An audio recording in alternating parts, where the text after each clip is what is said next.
So magandang araw kabola sa video na ito. Balikan natin si Mikey Williams kabola. Kasi po meron pong banet na this is no bad or update regarding sa kanya kabola.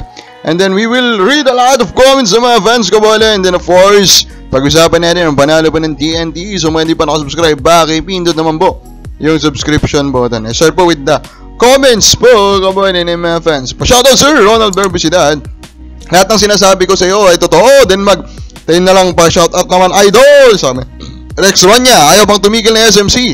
Ang kasopangan sa mga players, karma na sila kaya laglag agad sa SMS, sabi niya, kabola.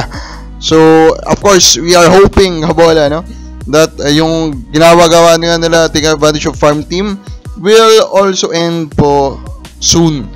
Adrian Dulay, galit po yata si Chito sa big man. Sa akin, sayang kung ipalit nila yung pick nila para kay Limeti. Center stretch po ang kulang nila. Hindi ko rin alam, no? Kasi po, as per the rumor, guard po yung kailangan nila. Now, if I'm rain or shine, of course, I will take advantage of that and we will try to fry po yung kanilang first round pick. So, umpisa pa lang, nakita mo na agad, another farm team SMC, sabi ni Ismael Lampong. Ang tanong ko lang dyan, kabola, ano yung basihan mo to say that, kabola? Kasi currently, with all the info that we had, wala akong magamit po or angulo, kumbaga na makita na magiging farm team nga po sila, kabola. Again, this is their main business. Kabola, itong Star Horse. So, talaga bang gusto nilang maging tampulan po ng tukso ng pagiging farm team? Reynald Bendol, dapat si Chow biniban sa PBA kasi untouchable po eh. Anong Chow? Sino yung Chow? Rayon Magallo, Bigman, kailangan nyo Magnolia, point guard na naman. Lalo kayo lolobong Magnolia, Bigman, kailangan. Hindi point guard, magtatayo talaga kayo ng agency, sabi niya. Again po, hindi po tayo nagsasabi po na point guard. Kung kailangan nila, yun pong rumor from Snowbad yung nagsabi na ang gusto ni Coach Chito nga po is yung mga guards po ng Rain or Shine. Leticia De La Cruz, kailangan ng Mags big man, mahilig si CB ng guard kaya talo, walang katulong si Lucero, franchise ng Magnolia. Coach ang balitan. Of course, almost siguro 80% ng fans ng Magnolia nagtatanong kung bakit hindi pa napapalitan si Coach Chito Victolero. Roel Dinaldo, parang lasing kayo pare, sabi niya. Smear dad, lus-lus mo, inalista ng story. Ano yun? Hindi ko magets. So ito na, nanalo po ulit ang TNT kontra Rain or Shine. Same result sila, parang nung sa Commissioner's Cup.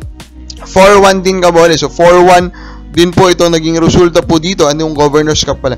So, unfortunately, for Rain or Shine, di pa rin nila ma-fix or di pa rin po nila maayos o masagot ito pong puzzle ng TNT. Kabole. So, all throughout the series, obviously, TNT has the more talented team. Kabole.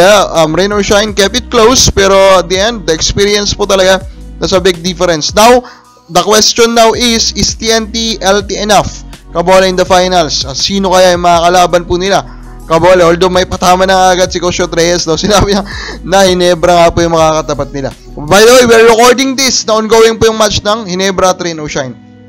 Now, kabole, ito nga daw pong si Mikey Williams, kabola, is currently officially on the trade block. Kumbaga, ang TNT po is more than willing to hear every offer po that any team could throw. So for me, these three teams should highly consider making an offer, kabola. Sino ba itong top 3 team natin na dapat pong i-consider na kunin ng isang Mikey Williams? At bakit nga ba kailangan or deserve ba, kabola, na ma-offeran po ng isang Mikey Williams?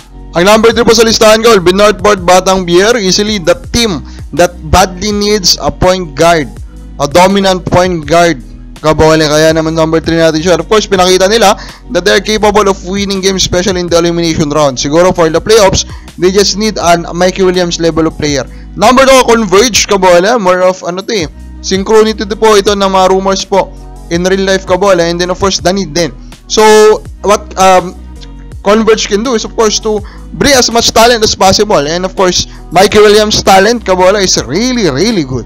Number 1 ko will be Magnolia Hatchets. Yes, I know, madami po. Namin natin nabasa kanina. Puro gwardiya na lang. Pero ibang level po ng gwardiya. Itong si Mikey Williams. If you add that to a core po of Lucero, kabola, na may Abueva, na may Lapot, that will be an imba team. O baka ba sa mo, ito ba yung dapat na mga mag-target po kay Mikey? Comment lang po sa baba.